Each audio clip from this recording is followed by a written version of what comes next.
Hi, everyone. Mike White here. Welcome to this week's blog post. Another really incredible week last week. I think the more we go through this and the more we watch what's going on in the marketplace, the more we have to keep focusing on eliminating the drama, eliminating the misinformation, dealing with reality, and focus, again, that the strategies that we keep talking about keep on winning in today's marketplace. So as social media continues to bash the housing and mortgage markets, how they keep posting things on social media about how interest rates and home prices are going to create the next housing bubble, and the list goes on and on about all the different theories and all the different craziness and how they're manipulating statistics to talk about how bad things are.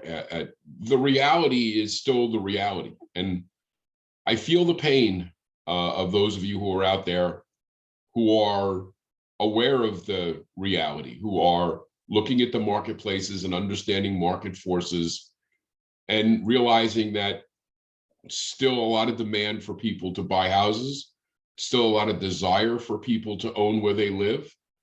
The fact that where interest rates are now are not prohibitive by any stretch of the imagination, especially when you look at the history of where rates are. And I don't think enough people go back and look at the history of where interest rates were on a 30-year fixed rate loan. All they see is where rates were, and it's no longer on the bottom. So clearly, we all must be in trouble.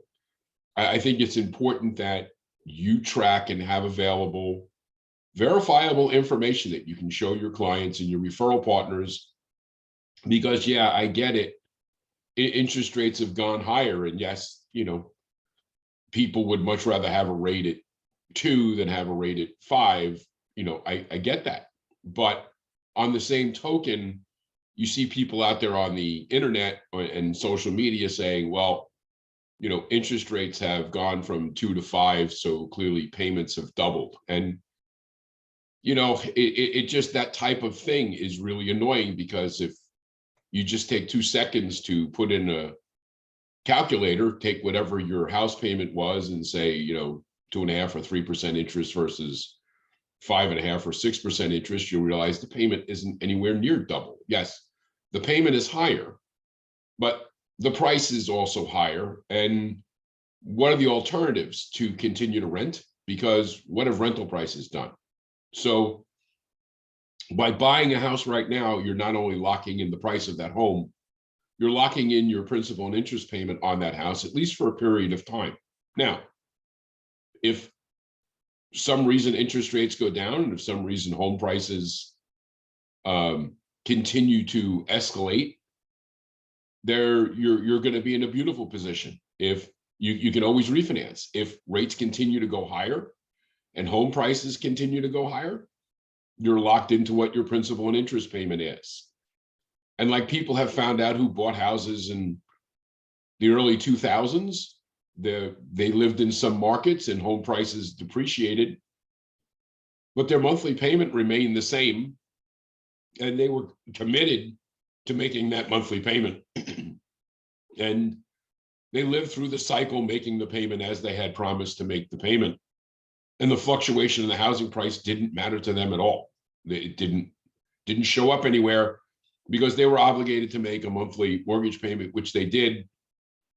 The economy changes, housing prices go back up. Housing prices now go beyond where they were when they bought in the early 2000s. And that was just in markets that saw economic decline in housing prices, and they were made whole, and now their houses are worth significantly more than what they paid for them. They never noticed, because they were just making their mortgage payment as they promised. So yes, interest rates are higher and home prices are higher, but the demand still remains. They keep saying that these interest rates and these home prices are, that's going to push the housing market back down. Well, that may be true, but the demand doesn't appear to be leaving in a significant way. Maybe, yes, maybe there are houses that are coming into the marketplace and they're not being sold the day they hit the market. Maybe it takes a week. Maybe houses are coming out onto the market and we don't have 10 bids all for more money than what the house came listed for. Maybe there's only 2. I'm still having conversations with people who are dealing with multiple offer situations. And by the way, let's look at the reality of your market. What are rents doing? What are comparable rents doing? Yes, mortgage payments are higher because home prices are higher and interest rates are higher. What are rents doing? Look at the monthly rental payment, look at the monthly housing payment, and tell me that you can't see why there's still pressure on the housing market. And let's be honest, they're not building as fast as there's demand for houses. There are literally thousands of people coming into this country every day, thousands and thousands of them. We're not building capacity, either in rental units or in home units at the pace people are moving into this country. They got to go someplace. So the demand on rents, the demand on housing, the demand right now is very real. And while it may back off, again, what is normal over the years? Look at what is normal. And we talk about this again. Last year, really great year for, home resales. And that's what we tend to focus on is resales. It was one of the best years since like 2004, 2005. And this year may not be anywhere near as strong. It may be less than it was. But by all projections, resales are still going to be better than any other year between 2006 and 2020. So for that 14-year period, we didn't do any business and the world came to an end? No, there was still plenty of deals that are being done. So focus on what is winning, and what's winning right now is speed. What's winning right now is accuracy. What's winning right now for you is the value that you provide for your customers and your referral partners. It's the trust factor that the information you're putting out there and the preparation and the process that you're putting your people into are preparing them to go into this purchase arena, make their best offer right out of the gate, and be able to close swiftly.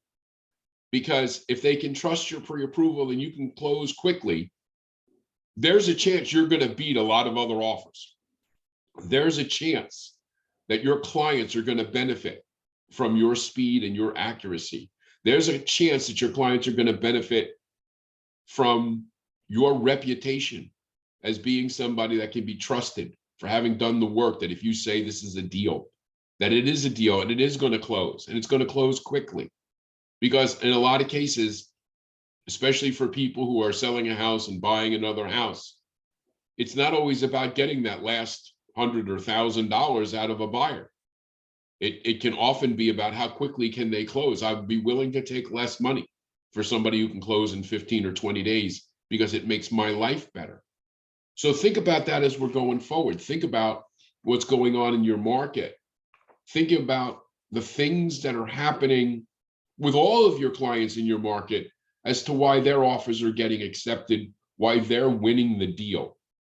Because if you can keep helping people win, you're going to end up benefiting from that, and understanding that this is likely not going to change anytime soon. You can complain about it, or you can prepare yourself and you can put yourself in a position to keep right on winning. I hope this was helpful. We'll talk to you again next week. Take care.